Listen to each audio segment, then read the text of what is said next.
ஆட்சி மாறினாலும் தீர்வினை வழங்கப் போவதில்லை. முல்லைத்தீவு வலிந்து காணாமலாக்கப்பட்டவர்களின் உறவுகள் தெரிவிப்பு. ஜனாதிபதி தேர்தலின் இறுதியில் ரணில் கடலில் குதிப்பார், பகிரங்கமாக சாடும் விஜயதாச ராஜபக்ஷ. மன்னாரில் உயிரிழந்த இளம் குடும்ப பெண் விவகாரம், வைத்தியர் ஒருவரை பணியிடை நீக்கம் செய்ய நடவடிக்கை. காணாமலாக்கப்பட்டவர்கள் கொன்று புதைக்கப்பட்டிருக்கின்றார்களா? கஜேந்திரன் எம்பி கேள்வி.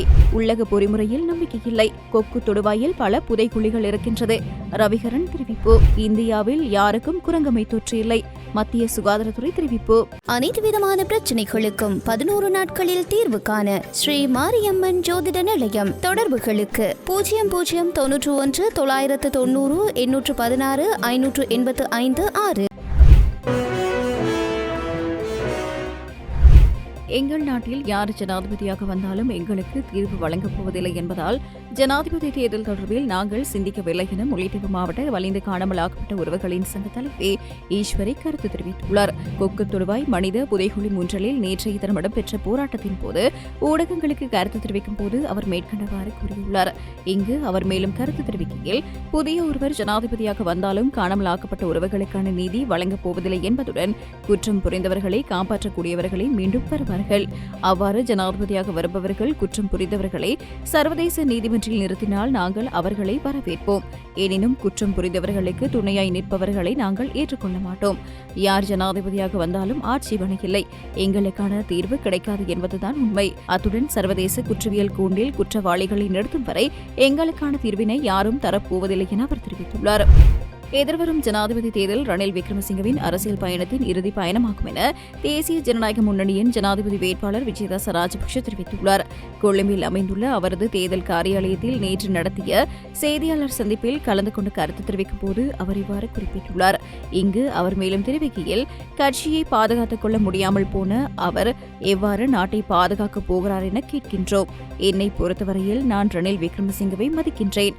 ஏனெனில் இந்த தேர்தலுடன் முடிவடைய போகும் அவரது அரசியல் பயணத்தில் அவர் தனியாக சென்று கடலில் குதிக்காமல் தன்னுடன் இருக்கும் திருடர்கள் மோசடிக்காரர்களையும் இணைத்துக் கொண்டு கடலில் குதித்தால் நாட்டுக்கு செய்யும் உதவி என நான் அவருக்கு நன்றி செலுத்துகின்றேன். தேர்தலில் போட்டியிடுவதற்கு இன்று ரணில் விக்ரமசிங்கவுக்கு கட்சி ஒன்று இல்லை.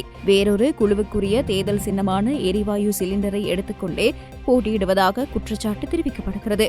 இது மிகவும் கவலைக்குரிய நிலையாகும். ரணில் விக்ரமசிங்கவின் 30 வருட கால தலைமைத்துவத்தின் கீழ் 106 நாடாளுமன்ற உறுப்பினர்கள் இருந்த ஐக்கிய தேசிய கட்சி 2020 பொது தேர்தலுடன் காணாமல் போகும் என நான் 2018ஆம் ஆண்டு தெரிவித்திருந்தேன். அவரின் தலைமையில் அவருக்கு கட்சியை பாதுகாத்துக் கொள்ள முடியாமல் போயிருக்கின்றது. கட்சியை பாதுகாத்துக் கொள்ள முடியாமல் போன அவர் இவ்வாறு நாட்டை பாதுகாக்கப் போகிறார் என்று அவர் தெரிவித்துள்ளார். மன்னார் மாவட்ட பொது வைத்தியசாலையில் சிகிச்சைக்காக அனுமதிக்கப்பட்ட நிலையில் இளம் குடும்ப பெண் உயிரிழந்த சம்பவம் தொடர்பில் வைத்தியர் ஒருவர் பணியிடை நீக்கம் செய்வதற்கு நடவடிக்கை எடுக்கப்பட்டுள்ளது. இது தொடர்பான கடிதம் மத்திய சுகாதார அமைச்சினால் தயாரிக்கப்பட்டுள்ளதாக தெரிவிக்கப்படுகிறது. அண்மையில் குழந்தையை பிரசவித்த 27 வயதான மரியராஜ் சிந்துஜா என்ற பட்டதாரி பெண் அதிக குருதிப்போக்கு காரணமாக கடந்த மாதம் 28ஆம் தேதி மன்னார் பொது வைத்தியசாலையில் அனுமதிக்கப்பட்டதன் பின்னர் உயிரிழந்தார். எவ்வாறாயினும் அந்த சந்தர்ப்பத்தில் அங்கிருந்த வைத்தியர்கள் அவருக்குரிய முறையில் சிகிச்சை அளிக்கவில்லை என்றும் வைத்தியர்களின் அசமந்த போக்கு காரணமாக அவர் உயிரிழந்ததாகவும் குற்றம் சாட்டப்படுகிறது. இந்த நிலையில் குறித்த சம்பவம் தொடர்பான விசாரணைக்கு அமைய ஏற்கனவே 4 பேர் பணியிடை நீக்கம் செய்யப்பட்டுள்ளனர். 2 தாதியர்களுக்கும் 2 குடும்ப நல சுகாதார உத்தியோகத்தர்களுக்குமே இவ்வாறு பணியிடை நீக்கம் வழங்கப்பட்டுள்ளது. மேலும் குறித்த சம்பவம் தொடர்பில் வைத்தியர் ஒருவருக்கும் பணியிடை நீக்கம் வழங்குவதற்கான நடவடிக்கை எடுக்கப்பட்டுள்ளதாக வடமாகாண சுகாதார சேவைகள் பணிப்பாளர் நாயகம் தெரிவித்துள்ளார். எனினும் இதுவரையில் குறித்த கடிதம் மன்னார் மாவட்ட பொது வைத்தியசாலையை சென்றடையவில்லை என வைத்தியசாலை தகவல்கள் தெரிவிக்கின்றன. அதே நேரம் மரியராஜ் சிந்துஜாவின் மரணம் தொடர்பில் நேற்றைய தினம் மத்திய சுகாதார அமைச்சின் அதிகாரிகள் குழு ஒன்று மன்னார் மாவட்ட பொது வைத்தியசாலைக்கு சென்று விசாரணைகளை மேற்கொண்டுள்ளதாக தெரிவிக்கப்பட்டுள்ளது. சரணடைந்தவர்களே அல்லது காணாமலாக்கப்பட்டவர்கள் கொன்று புதைக்கப்பட்டிருக்கிறார்களா என கஜேந்திரன் எம்பி கேள்வி எழுப்பியுள்ளார். முல்லைத்தீவு வலிந்து காணாமலாக்கப்பட்டவர்களின் உறவுகளின் சங்கத்தினரால் நேற்றைய தினம் கொக்கு தொடுவாய் மனித புதைகுழி முன்பாக கொக்கு தொடுவாய் மனித புதைகுழி விடயத்தை மூடி மறைக்க வேண்டாம், எமக்கு உண்மையும் நீதியும் வேண்டும் என கூறி போராட்டம் முன்னெடுக்கப்பட்டிருந்தது. குறித்த போராட்டத்தில் கலந்து கொண்ட பின்னர் ஊடகங்களுக்கு கருத்து தெரிவிக்கும் போது அவர் இவ்வாறு தெரிவித்துள்ளார்.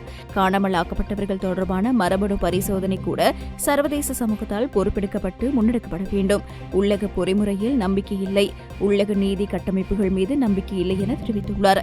இங்கே பிரதேசங்களில் இருக்கின்ற நீதிபதிகள் தமிழர்களாக இருந்தாலும் கூட இலங்கை அரச கட்டமைப்பு என்பது இனவாத மையப்படுத்தப்பட்டிருக்கின்ற காரணத்தினாலே இலங்கை அரச கட்டமைப்புக்குள் உள்ளக பொறிமுறைக்குள் முன்வைக்கப்படுகின்ற எந்த ஒரு நீதி பொறிமுறையையும் நாங்கள் ஏற்றுக்கொள்வதற்கோ நம்புவதற்கோ தயாராக இல்லை என்று கூறியுள்ளார். ஒரு முறையான சர்வதேச பக்க சார்பற்ற விசாரணை நடத்தப்பட வேண்டும் என்று நாங்கள் மீள வலியுறுத்துகின்றோம். ஊடகவியலாளர்களுக்கு இந்த அகழ்வு பணி நடைபெறும் போது தொடர்பாக அவர்கள் அவதானிக்கக்கூடியதற்கான வாய்ப்புகள் வழங்கப்படவில்லை என சுட்டிக்காட்டியுள்ளார். இவ்வாறான செயற்பாட்டினை நாங்கள் ஒரு கண்துடைப்பாகவே பார்க்கின்றோம். உள்ளக விசாரணை செயற்பாட்டை முற்றாக நிராகரித்து சர்வதேச விசாரணையை நாங்கள் வலியுறுத்துகின்றோம் என்று அவர் தெரிவித்துள்ளார். கொக்குத்தொழுவாய் பகுதியில் பல இடங்களில் புதைகுழிகள் இருக்கின்றது என முன்னாள் வடமாகாண சபை உறுப்பினர் துரைராச ரவிகரன் தெரிவித்துள்ளார். முல்லைத்தீவு வளைந்து காணாமல் ஆக்கப்பட்டவர்களின் உறவுகளின் சங்கத்தினரால் நேற்றைய தினம் கொக்குத்தொழுவாய் மனித புதைகுழி முன்பாக இந்த விடயத்தை மூடிமறைக்க வேண்டாம், எமக்கு உண்மையும் நீதியும் வேண்டும் என கூறி போராட்டம் முன்னெடுக்கப்பட்டிருந்தது.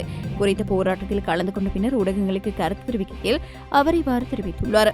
கொக்கு தொடுவாய் மனித புதைகுழி விடயம் பற்றி ஆரம்பத்திலே நீதிமன்றத்தில் கலந்துரையாடல்கள் இடம்பெற்ற போது பலராலும் வைக்கப்பட்ட கோரிக்கை சர்வதேச பொறிமுறையோடு சர்வதேசத்தினுடைய கண்காணிப்பே வேண்டும் என்பது சுட்டிக்காட்டியுள்ளார்.